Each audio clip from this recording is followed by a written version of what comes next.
Hello and welcome to the 100th An Old Man Watches. Now, you might expect me to pick a film of quality or significance for this landmark video, or you might know me and not be surprised that today's video is going to be about Killjoy 2, a sequel to the memorably awful horror film Killjoy.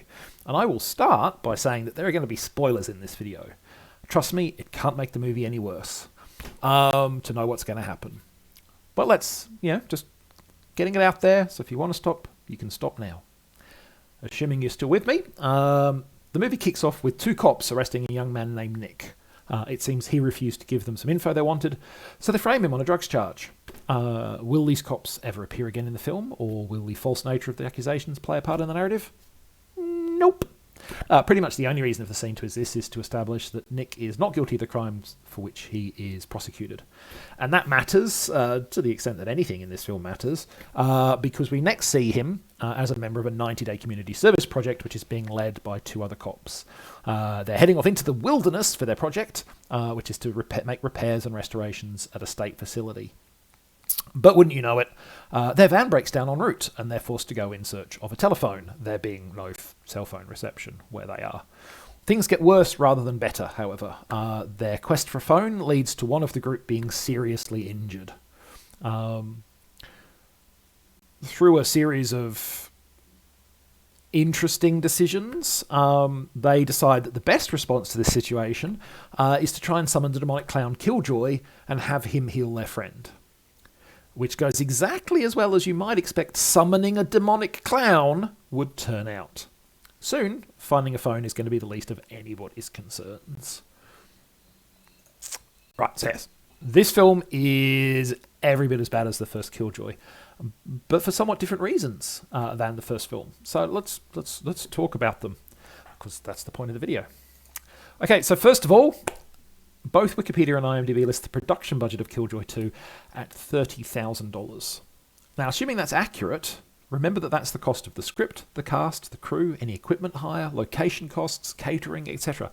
Like, apart from the advertising, that's what the movie cost. That is, in fact, the kind of money that a half-hour student film might be expected to cost. This movie is 75 minutes. Admittedly, some of those 75 minutes are reused footage from the first Killjoy, though ironically they probably reuse less footage from the first film than the original film used in itself, because it recapped itself halfway through and showed you a bunch of stuff it had already shown you.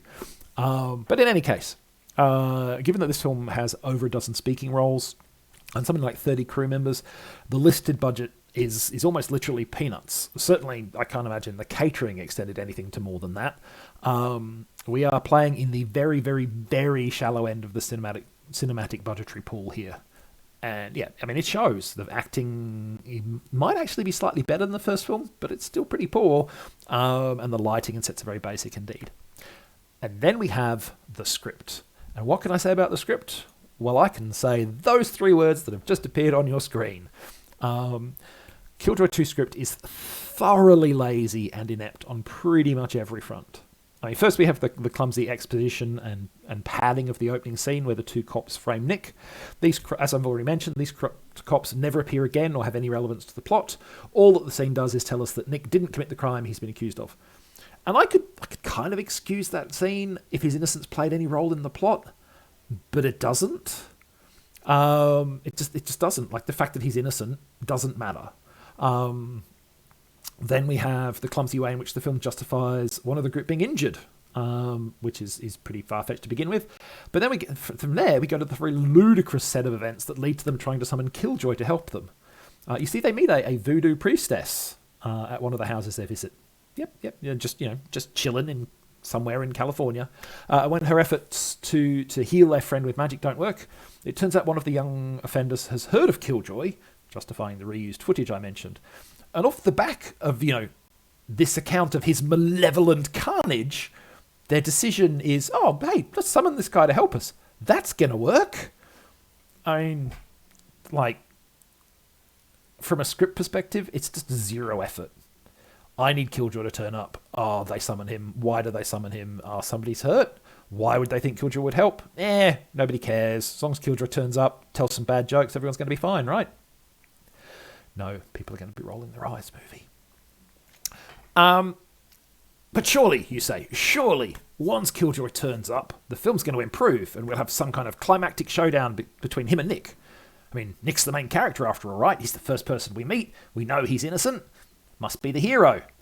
Oh, poor naive and hopeful viewer. That is the kind of thing that happens in a movie that cares, or is at least halfway competent.